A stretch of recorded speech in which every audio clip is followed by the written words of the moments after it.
Alex and the Werewolf.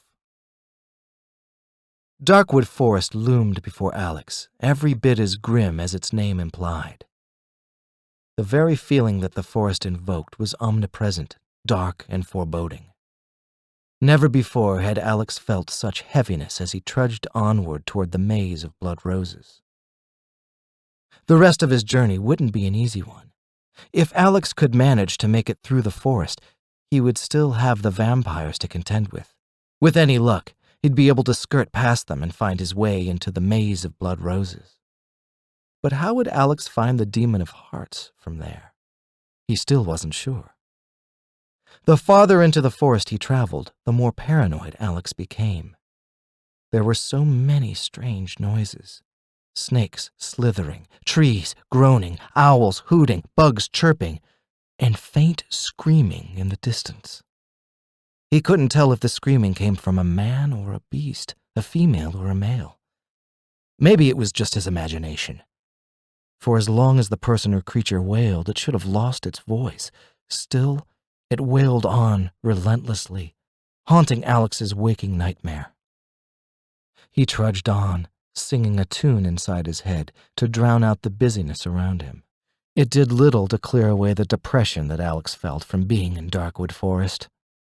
The trees seemed to close in around him, leeching off his happiness and life. A few times, Alex thought he saw wispy smoke coming from himself, trailing back into the fauna in the area. The thought that he was being drained just from walking through the forest was disturbing, but there was nothing he could do about it.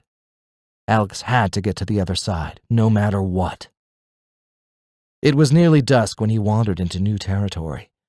The trees were a lighter color than the burnt black of the rest of the forest. Not dead, but close enough to it.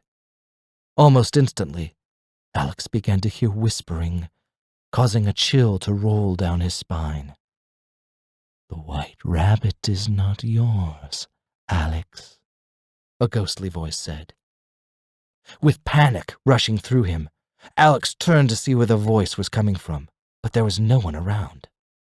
"You will pay for your crimes," a more masculine voice groaned. "You have stolen from your world. Now our world will steal from you," a third voice hissed.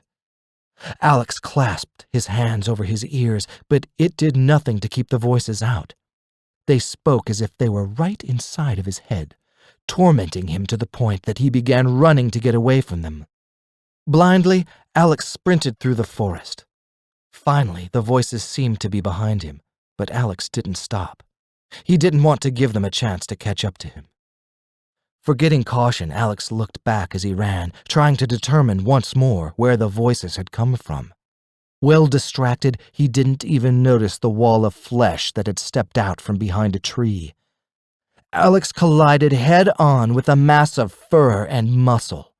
The creature before him did not give way, but Alex did. He fell backwards, landing hard on his bottom. Before Alex even had a chance to catch his breath, he was gasping at the behemoth in front of him. At least 10 feet tall, unnaturally muscled with thick blue fur and glowing red eyes, stood a beast the likes of which Alex had never seen before. It appeared to be half wolf and half man, though the man part was heavily obscured. Alex knew it was one of the werewolves that the fairies had warned him about, but he never imagined that it would look so fearsome. Shaking like a leaf, Alex searched for his silver dagger, brandishing it out as if he thought the beast might be stupid enough to fall on it and slay itself. Alex had no such luck, though. The monster loomed above him on its hind legs, breathing a heavy steam out of its pulled-back jowls, bearing a set of wicked teeth. "Please don't eat me," he whispered, but the creature seemed unaffected. Soon, another werewolf came into view, equally large and intimidating. And it wasn't long before Alex was surrounded, and he knew his pathetic dagger would do little to hold them off. "What do you want from me?" he shouted to the pack. The one that stood before Alex took a step forward, motivating him to his feet. Alex slashed the dagger at it wildly, glancing behind himself in hopes that there might be an opening.